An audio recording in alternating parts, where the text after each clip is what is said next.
Fun. My book, What Love Becomes, is about a lot of things. It's about knowing and not knowing ourselves. It's about taking wrong turns and trying to right them. It's about falling in love with love.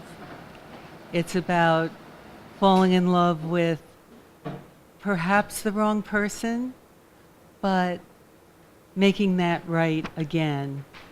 This is a story about what happens when you get yourself involved with a person who isn't really the person that you think they are, but you are mesmerized by who you think they are and what you want from them. In the case of this story, this is a story of several couples. 3, as a matter of fact. The first couple met when they were very young in high school. She had come from a life of communes and had never stayed in one place at a time. And all she really wanted was stability, to live in one place, to have a family, and to have just one house. And she found in this guy a man who said that he wanted the same thing.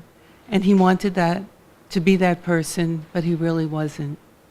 And he joined the Marines to get the energy out of his system. And unbeknownst to him, there was a war that he got involved in, the Persian Gulf War. And that changed the trajectory of their lives because he took some pills that were given to soldiers to protect them against the chemical munitions that might have been left by Kathy, by Saddam Hussein to protect the soldiers. And they were an investigational drug that were not tested, were not proven, and they caused some problems in our vets. And that is something that had changed their lives, the lives to come. The second couple is Jillian and Blake. Jillian, her whole life, had wanted to become a soloist for the ballet, and not just a ballet dancer. She wanted to be the real deal and have a company, and worked her life very hard for that. And Blake was floundering from the death of his teenage sister, and he latched on to her dream, wanting, something in his life to hold on to. And when her dream fell apart, all that was left for her was him.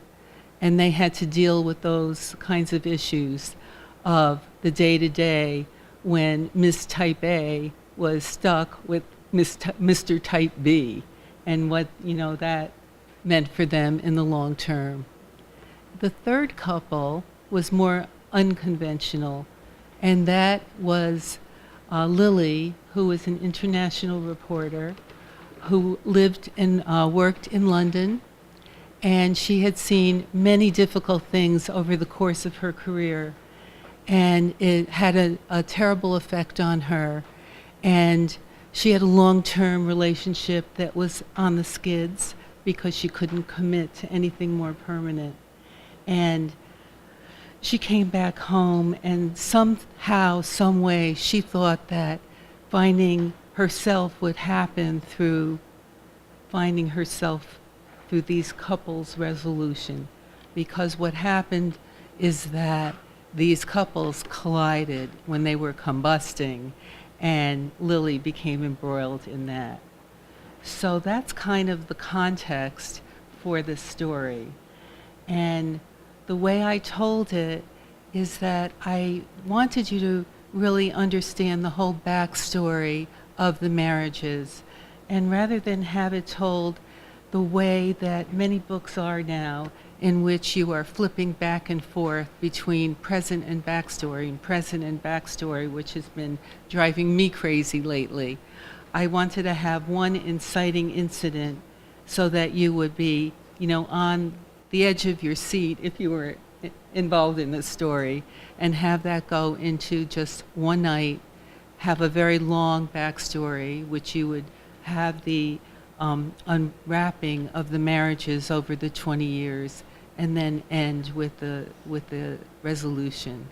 So what I'm going to do is read for you the first chapter, which is the inciting incident of the story.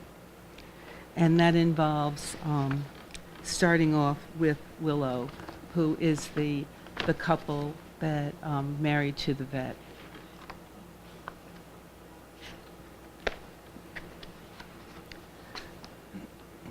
Chapter 1. Willow never thought she could be the kind of woman to leave a wounded warrior, yet she's on her way home to do just that. My tour is finally over, and I'm not re-enlisting. Her husband, Denny, is not a Vietnam vet who'd be living in a cardboard box without her, nor is he a soldier who lost his legs or suffered a brain injury as a result of an IED explosion in the Second Iraq War. The consequences from his war, the First Persian Gulf War, are different. It was a war fought without adequate defense against an invisible enemy, nerve gas, deadly chemicals, and pollutants.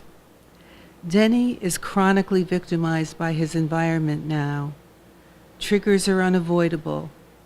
The scent from a woman's perfume, a fresh coat of paint on a neighbor's house, even spring pollen can set off days in the dark with migraine or debilitating allergy attacks. The bouts come and go, jobs come and go, yet Willow stayed. From the day he flew to the Middle East and beyond, Willow and Denny lived on shifting sand. Iraq, Saudi Arabia, Philippines were once countries whose shape Willow would trace on a map.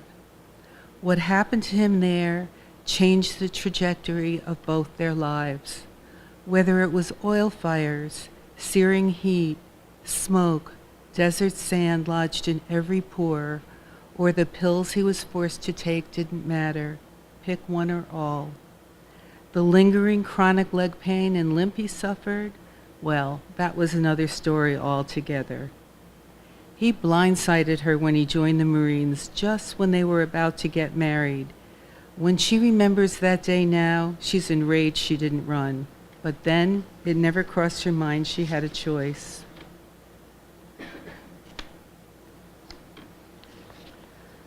I'm sorry, Willow, but I couldn't tell you until it was a done deal.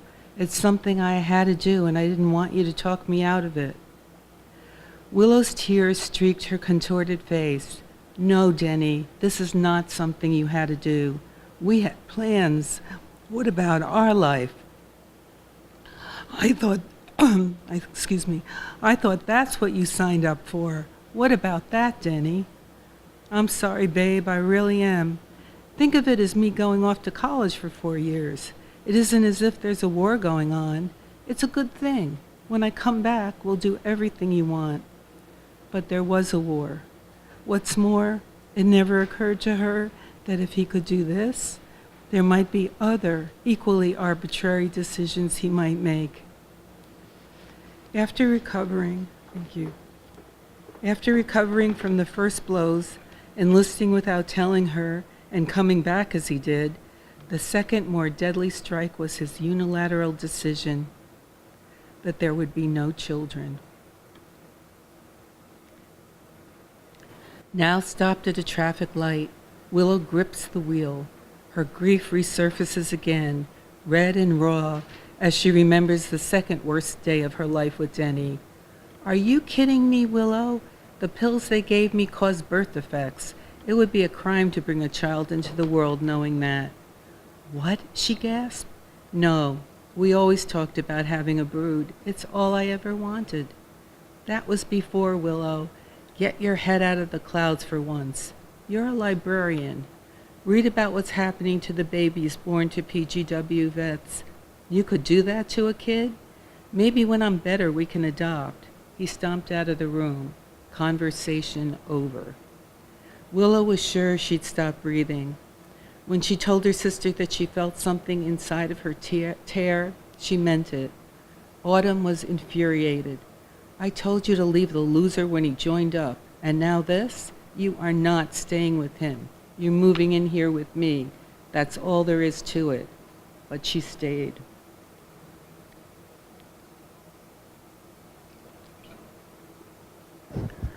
Winding her way through the city streets, Willow put her hand on her racing heart, willing it to slow down. Stop thinking about the past. Concentrate on how to begin, what words to use. She silently practiced her speech to him all afternoon, but now can't remember a word. For a minute, she pushes the bad memories aside and sees the Denny watching her as she walked into high school. Her first day in a real school. She knew no one. Groups of students hung out together, relaxed with one another. Apart from all the noise was Denny.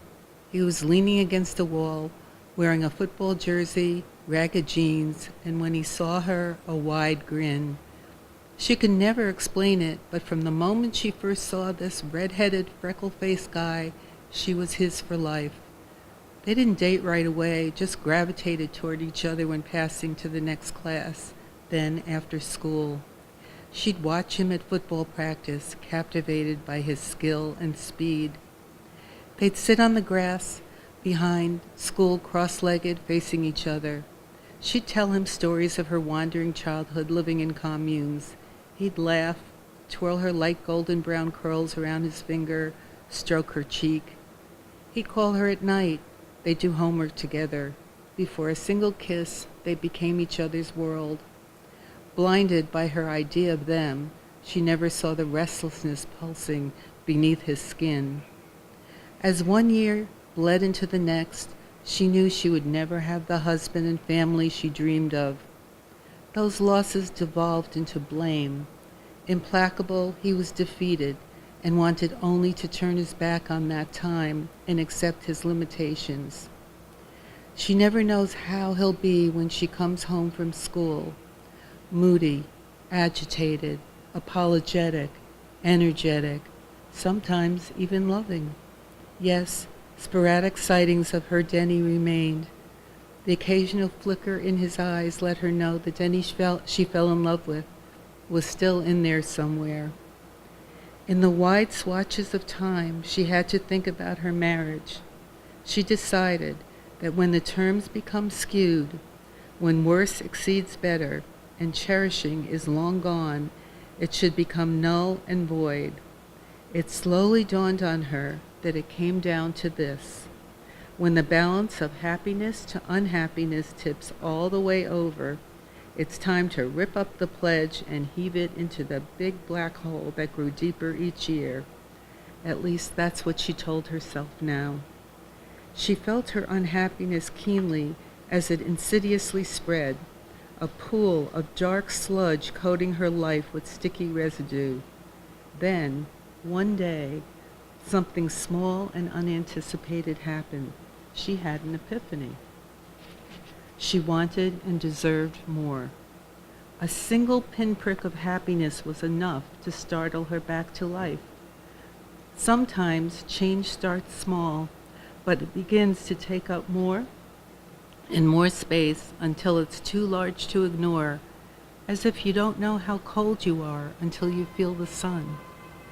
Or when the simple joy of careless conversation or sharing a meal with light banter makes you happier than it should. Willow's feelings for Blake were slowly aroused. At first, it was just chatter about work. He was her boss, the school principal. She liked being around him and sought him out whenever she could. He made her see she could fill herself up with something bright to balance the pull down of Denny. Chatting became coffee, then a drink, dinner, and when they could no longer stand not touching one another, they became lovers. She expected to feel guilty, but she didn't. A fling, something to look forward to. When it's over, at least I'd know I chose life while holding on to my sinking ship. But it didn't happen that way.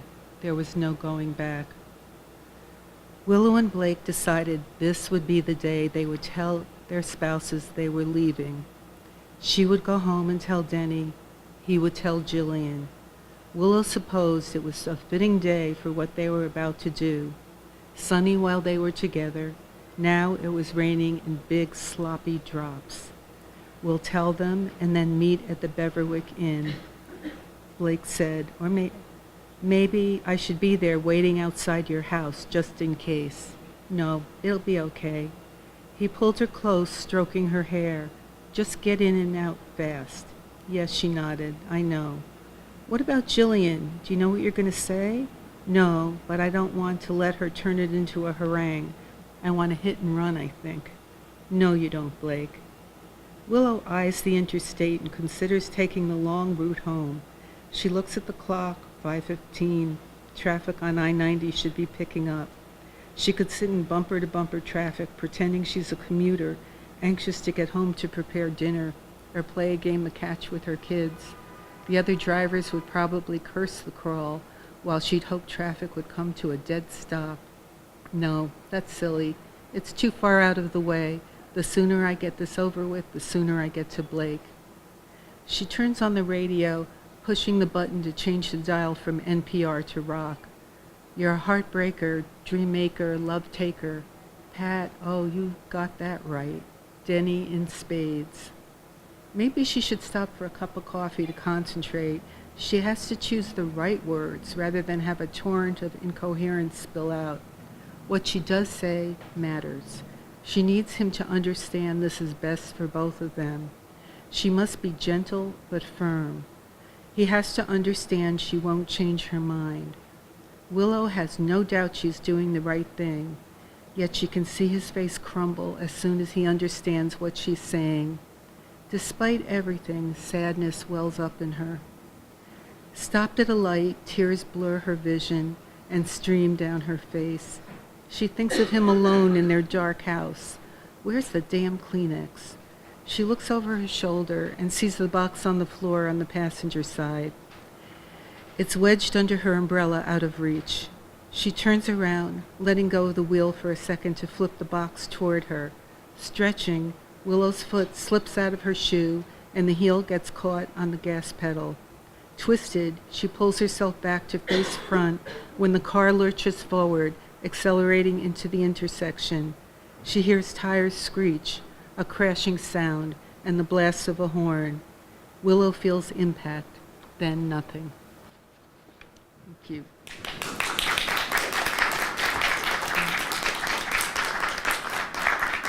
Thank you. I was just remiss when I started, before I had my remarks, not thanking Stefan and Adelaide for publishing the book and all the support that they've given me. Barbara Borst for coming tonight.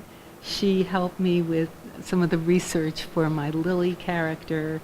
Kathy Kokolius, my dear friend, who was a first reader and helped me so much on the book. And of course, my family, who's been schlepping around the city after me. Does anybody have any questions or anything they'd like to ask?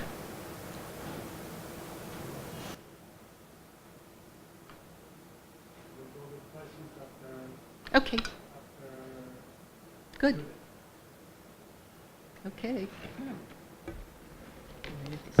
sure I really want to sit down, actually. Stand up. Okay. Lower. This is fine. Yeah. So, a kind of a short description of the book. But first I want to thank my friends, my heart friends, for coming tonight and supporting me. Thank you. And thank you, Stefan and Adelaide, for publishing. Are beginnings more important than endings? Everything begins at birth, bright lights, and life is a sister disappearing, the man's face crawling up your thighs. Why marry so young? You let a surgeon cut the place you never touch. Yes, go see a shonky therapist. and the end, your body taken over and being at the mercy of yourself. That sort of gives the whole book. So I'm just going to read some fragments because it jumps around a little bit, and I'm just going to read some short sections over a few chapters. It's about the character's name is Shipley, that's the main protagonist, and her sister Alison. Alison and me, kind of virgin cake. We laid our lazy side by side on aqua canvas patio chairs. Her slim and my skinny sat in bloom fullness, tinny bodies of starved, sullied, but cute. And we bodies slick, slippery, pinkies linked, best friends, blood sisters, sister sky. Lemony fresh, we rejected yellow wine for red wine, burping fake of girl sophistication, spice summered of gossiping, hotties. Jason only 4, naked toddler still feeding at her breast, flop from skimp bikini, not stopping her from drinking. Gossip wine loosed our tongues, skinned better times of driftwood sand spinning lovesick, chin chin cheers, ice cubes melting on our belly buttons. What? Mad girls, escaped of the attic, little housekeeping persons, bitchin', twitchin', ignorant of what we girly crazing nothingness canker. $1 million midriffs, bare legs tanned, 2 sets of fine eyes, serious blue-grey, and oval heads, contour of a jewel balanced on gabbled chins, chicken necks swallowing. How much alike we were, but Alison quiet of ordinary, a soft, inscrutable face, and her behaviour at times secretive and insecure. She parted her long brown hair in the middle, hair that framed a high forehead, watchful eyes. We cared about everything. At the beach, we faced the ocean, ignored sore mad mountain glaring behind us, cragged rocks roaring, I am bigger than you. Mad mountain wanted to kill us. 2 sunbathers, beach umbrella in a flap, and Alison always wrapped a lemon sarong around her waist and straw hat, and her long slender legs and my knobbly pale legs, a wrist tattooed symbol of eternity looper, kicked off our rubber flip-flops, sand between our toes, sunblock smelled of jasmine, rubbed it in, stung my eyes. I was not crying. The time we had the whole afternoon scampered to the waves, to the fierce and salty and beachy, and she dived under, her an excellent swimmer. I flailed about. I told her, I can't put my head under water. Water gets into every hole. I will drown. Alison floated in a calmer sea. We talked pretty lips. Alison of absorbed air, flushed the tremulous, avoiding stormy weather. I need peace, she said. We complained a lot, our lot, my lot, ratty swimsuit, worn elastic, stretched to the limit, bargain basement. Sometimes she snuck up behind me, put her arms around my neck, pressed her cheek to mine, said, I'm sorry, sorry, sorry. Her voice fading, her body shuddering into my weak, my worry, my incredulous, what for? She bought 2 pairs of angel's wings from Tex, real white feathers, and the conundrum, what to wear with wings. I said, black silk. Pyjamas, she said. She owned black silk pyjamas, and I teamed cut-offs, flip-flops, and a grey Kmart shirt, nearest to black, why we slipped the wings, tied over our shoulders, wings on our backs, surely protected that day. I followed her, walking in the rain. Feathers are dead, she claimed, and they are waterproof. I pitied the poor bird, its feathers ripped from follicles. Those feathers got soaked, so not even water resistant, dragged these wet and muddy angels without umbrellas. Our bright plumage, Alison said, light burdens. Your thoughts of a downpour, goldfish, and the shedding of this, I thought, was what not making sense was about. Remember, I said later, the wings. You wasted $24. But we were angels. not for long. Okay, so now we move on. Shipley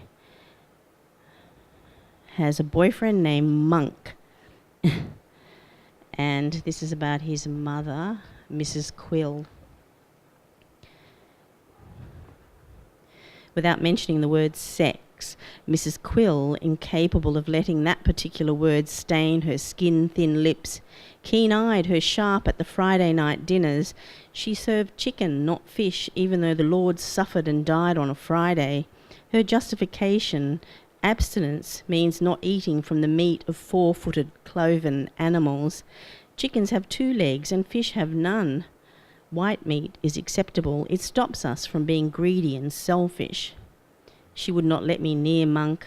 He flinched when I squeezed his thigh under her teak table in her dull dining room of laminates, below popcorn ceilings, resembled cottage cheese, spreading asbestos, ideal for lung cancer, and the lively spot of patchwork cushions.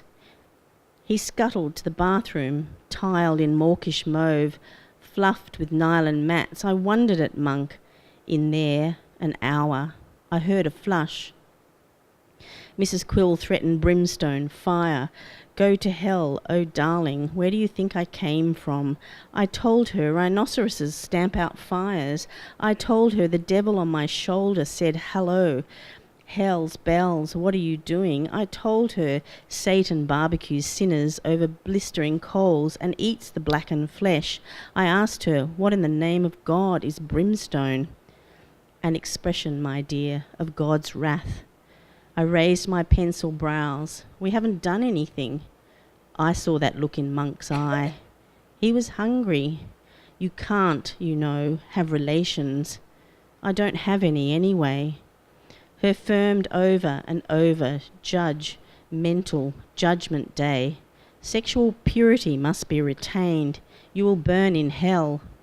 Yeah, well, in the hellish pit of the earth, chockers with fire and sulphur, pinking her cheeks, she flustered.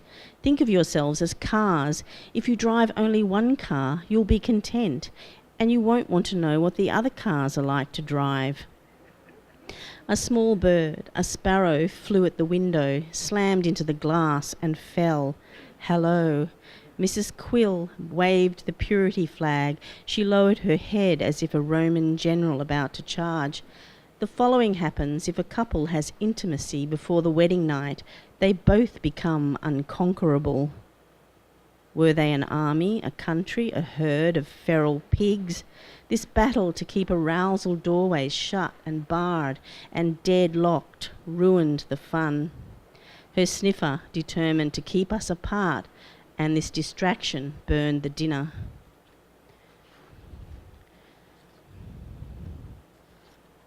So the next part is Shipley has to have an operation. Monk, they might make a mistake. What if the knife slips? Monk's face turned ashen. His struggle of perpetual, pretentious. Shipley, trying to stay calm. I'm sure it's a routine procedure. Fluent through my taper windpipe. I have a narrow throat. Would you make me get it scalped wider? Shipley. We went to bed. I slept like a nervous corpse. Anguished further the night. We both dreamt of scalpels, jiggered sideways, and rivers of blood. Got him massive, constipated. Monk steered the car slowly to the hospital. He cried, "Thank you very much, Shipley. I had nightmares of the knife slipping sideways and rivers of blood all night." His concertina foot on the accelerator jerked my stomach full of butterflies. The suffocating breed flew me, carrying my toiletries and spare underpants in a shopping bag. The martyr arrived at the martyr hospital. A nurse insistent writ my name manifesto on the plastic band and latched my identity around my wrist, purposed to identify me.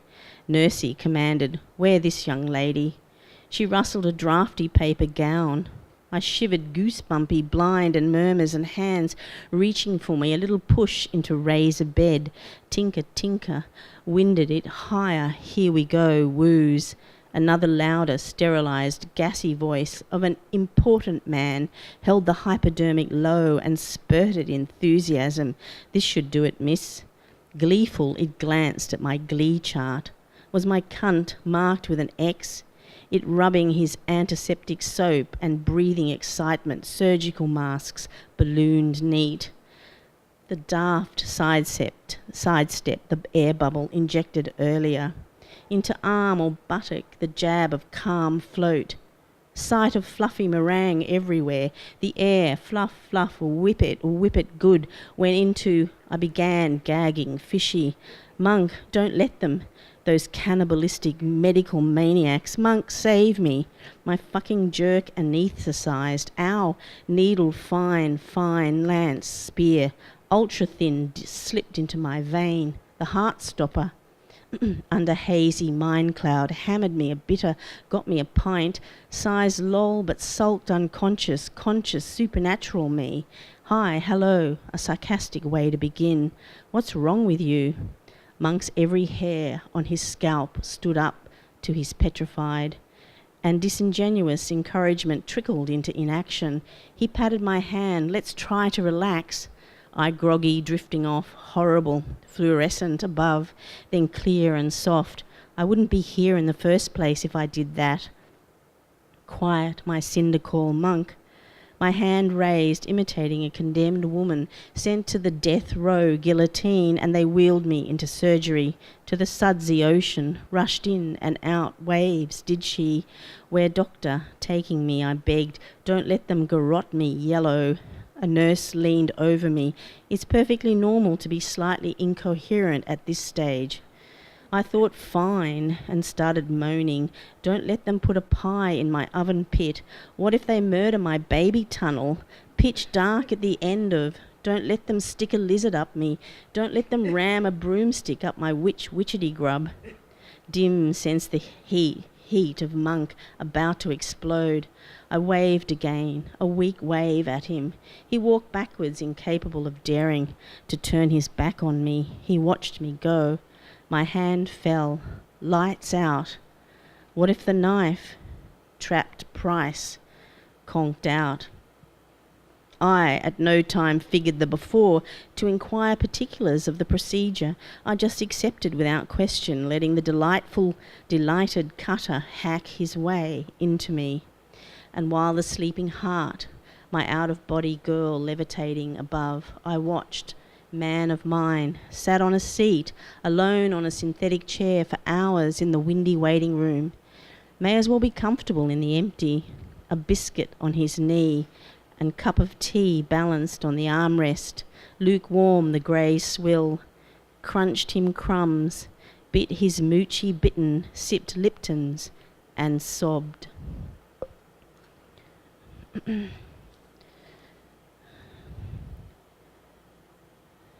So this one is when they're married, more later in the marriage. And she's having doubts.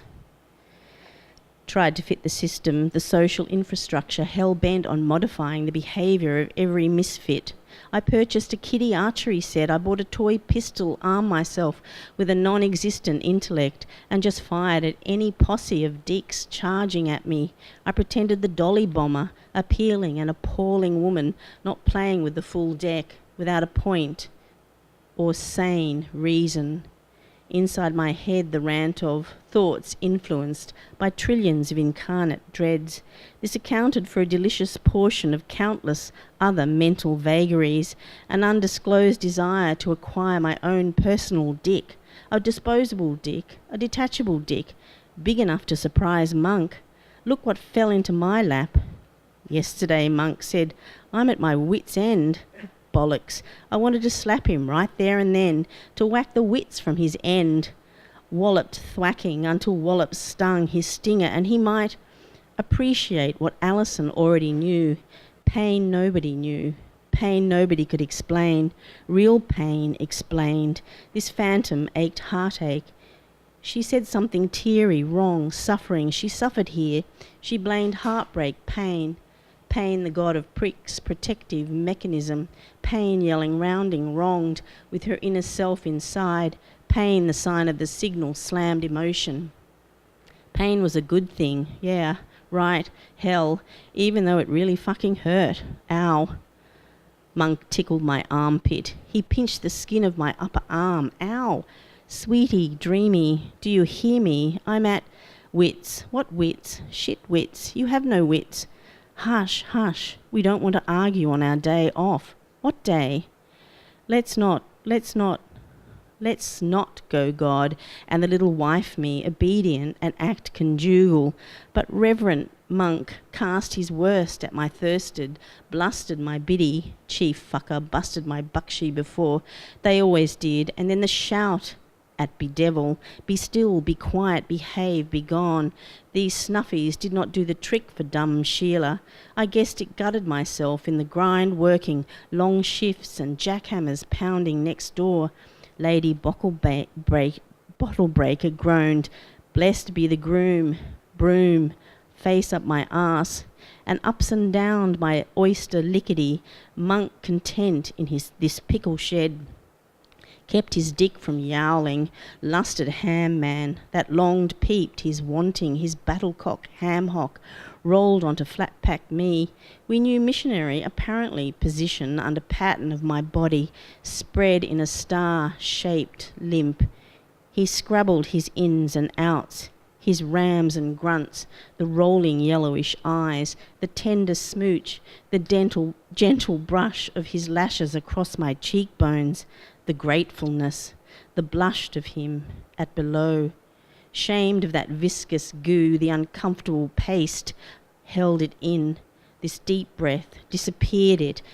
Clean me of dribbled gunk, meat pie, yellow gravy, tomato sauce, and pastry flakes, and this was how to bake a baby. When would it dry? What any idea of the removal? And Creaky didn't move, and lunacy set fire to the bed sheets after I fucked him. My marbled eyeballs haunted his wham. I attempted yarn spinner, humoresque. Should I be stricken, remember the Carmelite caramel, a lying nun, with none of the sanity a nun had. Where to get another set of nuns, of sheets, of marbles, of loonies? Well, was I okay? I am okay. But no, not really okay. He shouted, "We need milk," as if a lack of milk would kill him. I think that's enough. Is that enough?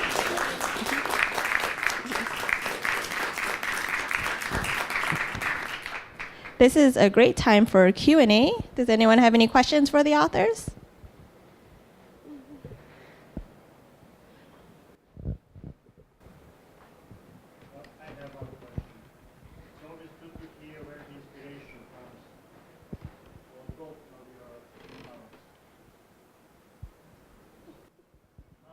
How did it start? From the moment of having an idea for this particular novel, what initiates the process and how it develops? I had the idea of the accident. It started with the accident.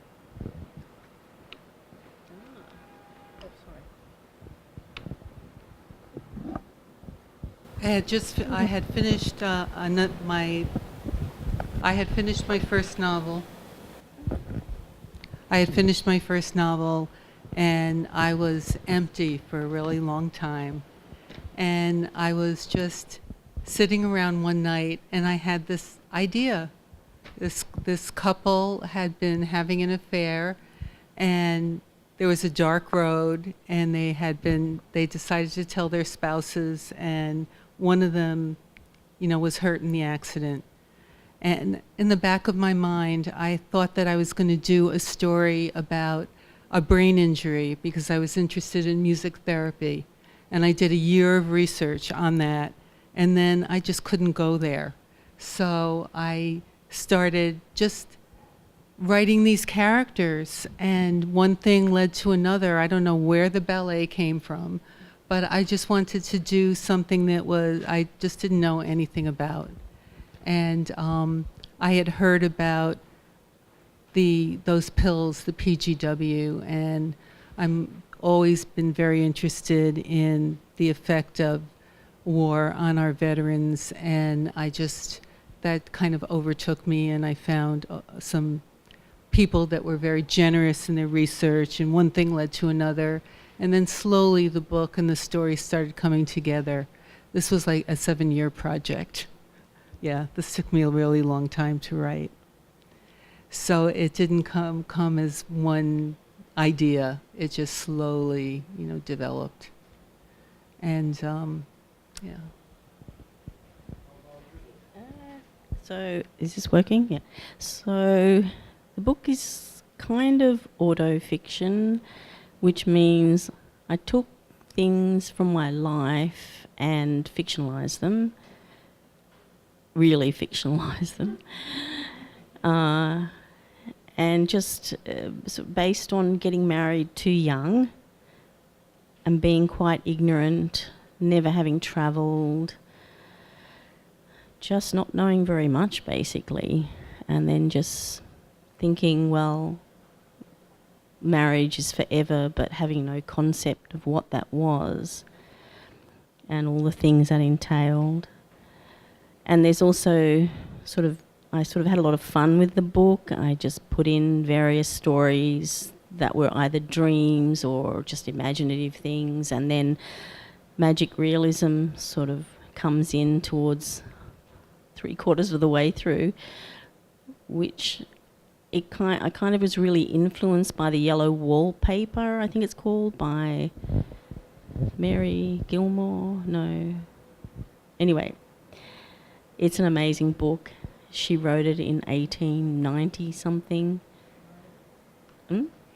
Charlotte Gilmore, that's it, not Mary. Yeah, so that was a massive influence on me, and the whole, I think it's just sort of random. I thought, just colour, yellow's a colour, and so many things in life that hurt me were yellow. Like from the moment I was born, I'm sure there was light, like a really bright light, shocked me. And when I got married, I didn't think about how to get married well. I just bought a sort of a yellowish dress because I couldn't afford to buy a wedding dress. And then I just ordered flowers and they came in buckets. So I we just sort of hastily put together bouquets with yellow roses, but still with the thorns. So there are a lot of things. I could talk for hours. Sorry. Is there anyone else? Yeah. Okay. For Judyth, you have a sort of, you might call impressionistic style or something. You know what I'm talking about, which I quite enjoy. But I'm wondering, have you always written that way, or did you start with a more conventional prose style and then move into this? I think I started with memoir, which was fairly conventional, and I just sort of played around with that, and then I started writing short stories. So I sort of had a lot of short stories published, and then I just seemed to move into this style. It kind of made sense for me. There's a couple of writers that really influenced me, like Amir McBride, Max Porter, even Janice Galloway. So it just sort of evolved from those sort of influences. I have a question. Yes. If I understand you, your story developed when you wrote. You had an idea at the beginning, and then it changed when you wrote. It's also the case for me. Is your story, I don't know the name, Judyth. Yes.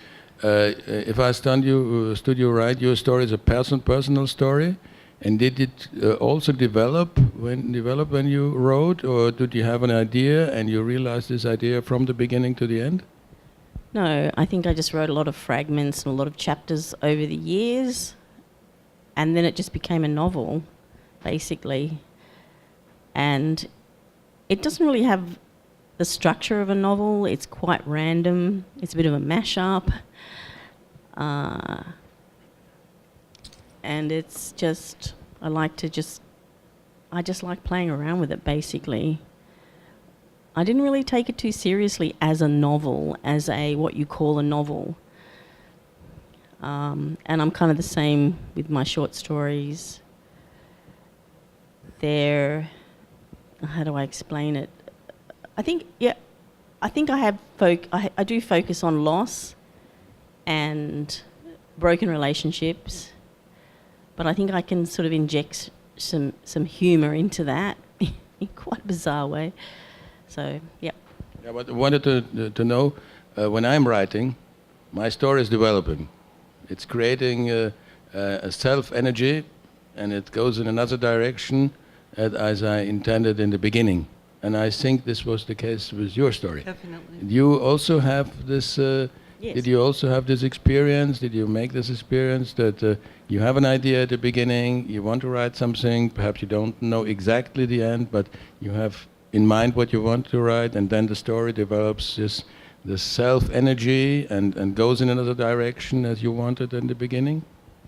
I think it happens differently with every story. A lot of the times I start with the heading. There's just some line or some word just really inspires me, and I just work with that. I've been working on a story called